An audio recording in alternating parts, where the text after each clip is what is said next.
إن الحمد لله نحمده ونستعينه ونستغفره ونعوذ بالله من شرور أنفسنا ومن سيئات أعمالنا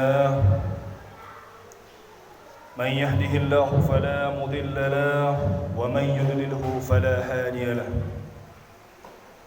أشهد أن لا إله إلا الله وحده لا شريك له وأشهد أن سيدنا محمدًا عبده ورسوله وحبيبه وخليله صلوات ربه وسلامه وبركاته عليه وعلى آله وأصحابه أجمعين أما بعد فيا عباد الله أوصيكم ونفسي بتقوى الله فقد فاز المتقون قال الله تبارك وتعالى في كتابه الكريم وهو أصدق القائلين أعوذ بالله من الشيطان الرجيم بسم الله الرحمن الرحيم يا أيها الذين آمنوا اتقوا الله حق تقاته ولا تموتن إلا وأنتم مسلمون ثم قال الله تعالى في آية أخرى يا أيها الناس اتقوا ربكم الذي خلقكم من نفس واحدة وخلق منها زوجها وبث منهما رجالا كثيرا ونساء واتقوا الله الذي تساءلون به والأرحام إن الله كان عليكم رقيبا صدق الله العظيم وصدق رسوله النبي الكريم ونحن على ذلك من الشاهدين والشاكرين والحمد لله رب العالمين الحمد لله رب العالمين. Puji syukur kita kehadirat Allah Subhanahu wa taala atas keberkahan limpahan rahmat yang telah diberikan Allah Azza wa Jalla kepada kita. Allah Subhanahu wa taala meringankan langkah kaki kita dari rumah kita menuju masjid yang sama-sama kita muliai ini.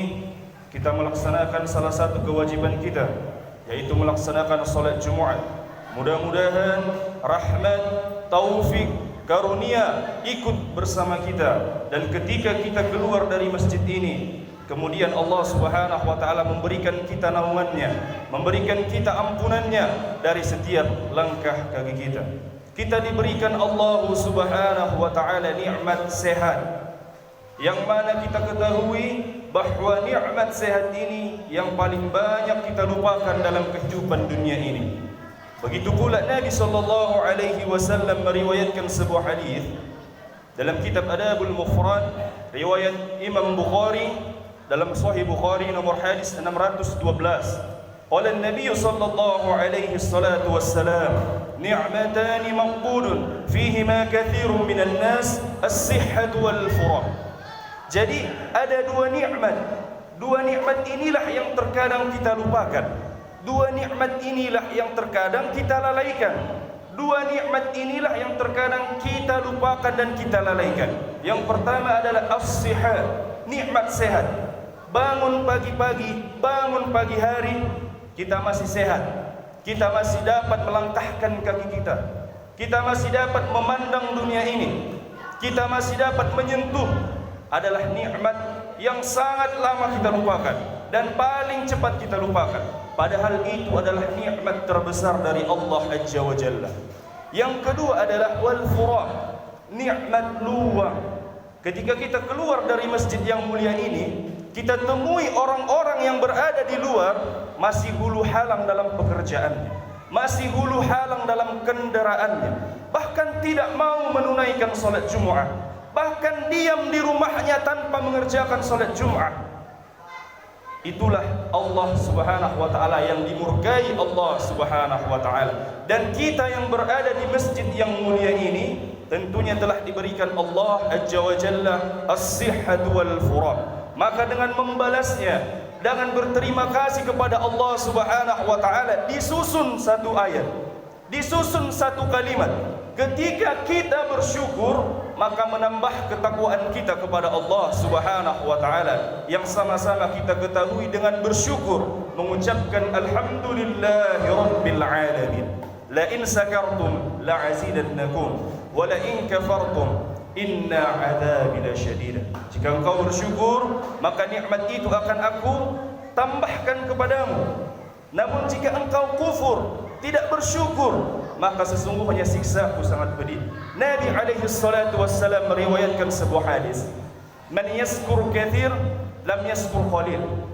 Nabi sallallahu alaihi wasallam bersabda, barang siapa yang tidak bisa mensyukuri nikmat yang kecil, nikmat yang kecil itu tidak bisa engkau syukuri, maka niscaya engkau tidak akan bisa mensyukuri nikmat yang besar yang Allah Azza wa Jalla berikan kepadamu.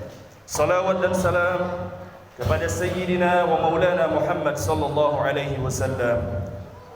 Allahumma salli ala Sayyidina Muhammad wa ala ali Sayyidina Muhammad.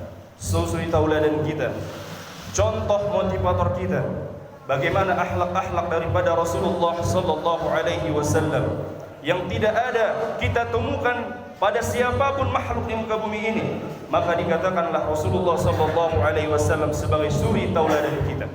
Ma'asyiral muslimin wa jumratal mu'minin rahimakumullah.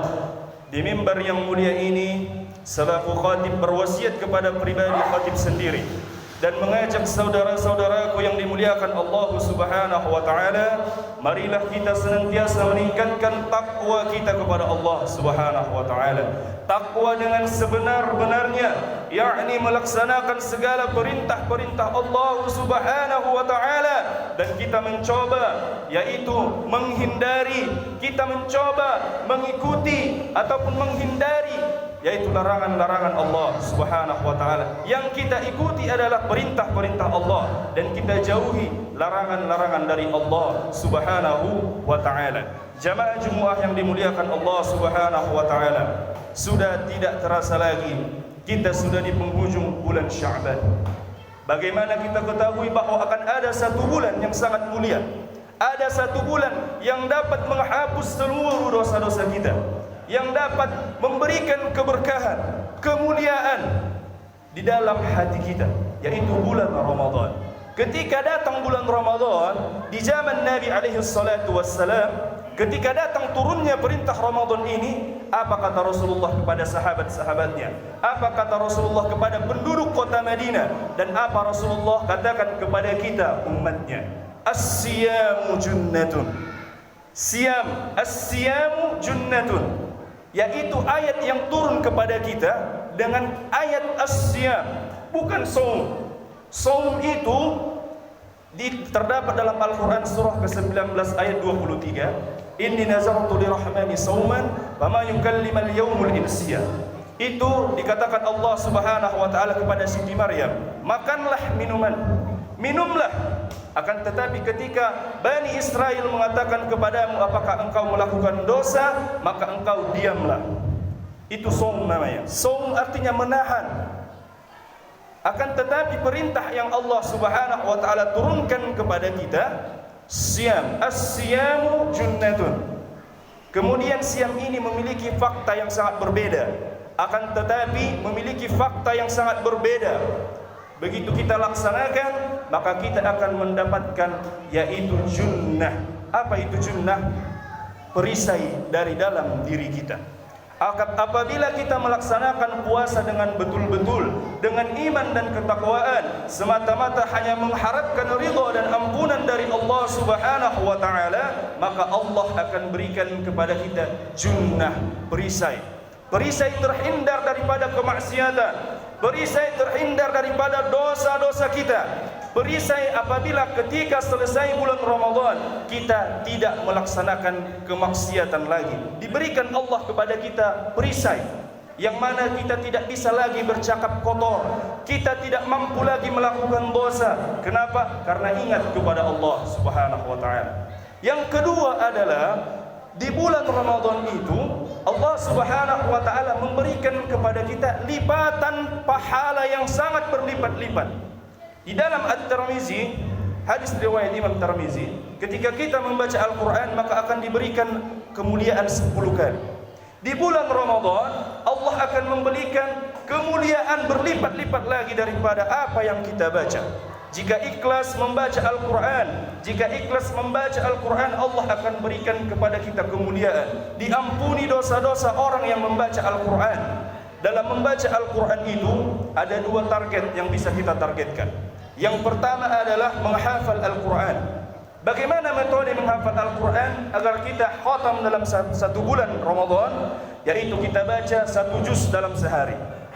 Berat 1 juz dalam sehari, kita bagi 20 ayat dalam solat 5 waktu. Solat subuh 20 ayat, setelah solat subuh 20 ayat, solat zuhur sebelum solat zuhur 20 ayat, setelah solat zuhur 20 ayat, solat asar 20 ayat, maghrib isya 20 ayat. Maka insya Allah selesai Ramadan kita khatam Quran. Itu sudah rumus. Yang kedua, ada membaca dalam tilawah. Tilawah artinya adalah qari. Di situ Allah Subhanahu wa taala berikan kemuliaan. Apa kemuliaan itu? Maka ketika seorang muzawwad itu membaca tilawahnya, maka Allah akan mengampuni dosa-dosanya ketika membaca Al-Quran. Allah berikan kemuliaan kepadanya ketika membaca Al-Quran. Diampuni dosa-dosanya ketika dia membaca Al-Quran. Kemudian yang ketiga adalah kemuliaan di bulan Ramadan itu. Cuman di bulan Ramadan, cuman di bulan Ramadan, siangnya, malamnya mendapatkan ampunan Allah Subhanahu wa taala. Tidak dapat kita temui di bulan-bulan yang lain. Jika di bulan-bulan yang lain Allah memberitahu kita ada waktu-waktu, tempat-tempat di mana ampunan Allah, doa-doa kita dikabulkan Allah Subhanahu wa taala. Yang pertama adalah di waktu sahar. Apa itu waktu sahar? 30 menit sebelum salat subuh. Itu waktu sahar. Ketika kita berdoa di waktu sahar, meminta ampun kepada Allah Subhanahu wa taala, meminta diberikan kepada kita kemuliaan, meminta diberikan kepada kita rezeki, maka Allah akan memberikannya kepada kita. Cepat waktu berdoa di waktu sahar. Yang kedua adalah di mihrab. Itulah tempatnya imam. Yang ketiga adalah di hari Jumat. Dua pendapat para ulama. Yang satu di waktu khutbah, duduk 2 khutbah, dan di waktu asar. Di situ semakin cepatnya terkabul doa. Di waktu sahar, di mihrab, dan di waktu salat Jumat 2 khutbah, itu mempercepat terkabulnya doa. Akan tetapi jamaah, di bulan Ramadan itu paginya kita berdoa, diampuni Allah Subhanahu wa taala. Siangnya kita berdoa, diampuni Allah Subhanahu wa taala. Malamnya kita berdoa, diampuni Allah Subhanahu wa taala. Cepat terkabul doa kita.